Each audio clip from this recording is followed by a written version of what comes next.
Welcome back technical Yogi Bangla চ্যানেলে no fact no drama only tag. তো চলুন শুরু করা যাক। আজকের ভিডিওতে আমরা যে বিষয়টা নিয়ে আলোচনা করবো সেটা হচ্ছে আমরা যখন ইউটিউবে কোনো ভিডিও দেখি সেক্ষেত্রে অনেক সময় দেখা যায় ঝাপসা দেখা ভিডিওটি, অর্থাৎ ক্লিয়ার আসে না। তো আমরা কিভাবে এইচডি কোয়ালিটির ভিডিও দেখব সেই বিষয় নিয়ে আমরা আজকে আলোচনা করব।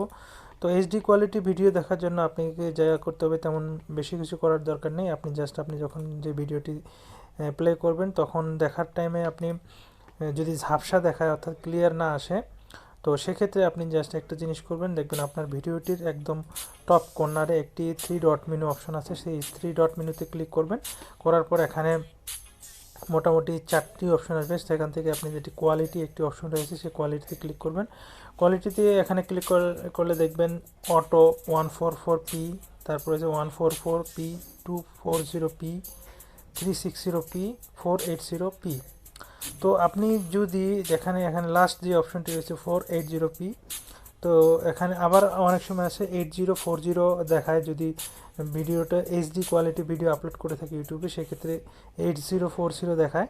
তো আরেকটা অপশন আসতে পারে আপনার ভিডিওতে, তো আপনি চাইলে সেটিতেও ক্লিক করতে পারেন বা 480তে ক্লিক করতে পারেন। তো এখানে যদি আমি ক্লিক করে দিই দেখবেন ভিডিওটি ঝাপসা থাকবে না, একদম ক্লিয়ার আসবে ভিডিওটি। দেখুন ভিডিওটি একদম ক্লিয়ার হয়ে গেছে।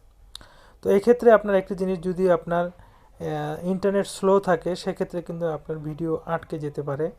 তো আপনি সেটাও দেখে নেবেন। আপনার ভিডিও যদি একটু ফাস্ট থাকে, ইন্টারনেট ফাস্ট থাকে, সেক্ষেত্রে আপনি এইচডি কোয়ালিটিতে আপনি দেখতে পাবেন। আর এখানে আরেকটা কথা, যদি আপনি মোবাইল ডাটা ইউজ করেন সেক্ষেত্রে আপনি কিন্তু সেখান থেকে আবার মোবাইল ডাটা সেভ করতে পারবেন। যেমন আপনি যদি মোবাইল ডাটা দিয়ে ইন্টারনেট চালান বা ইউটিউব চালান সেক্ষেত্রে 1PP দিয়ে যদি আপনি ইন্টারনেটে আপনি ইউটিউব দেখেন সেক্ষেত্রে আপনার ইন্টারনেট খরচটা 50% কমে যাবে। তো আপনি চাইলে এভাবে ইন্টারনেট খরচটাও কমাতে পারবেন। আর এই টিপসটি যদি আপনাদের ভালো লাগে একটি লাইক দিতে পারেন, চ্যানেলটি সাবস্ক্রাইব করে সাথেই থাকতে পারেন। আল্লাহ হাফেজ।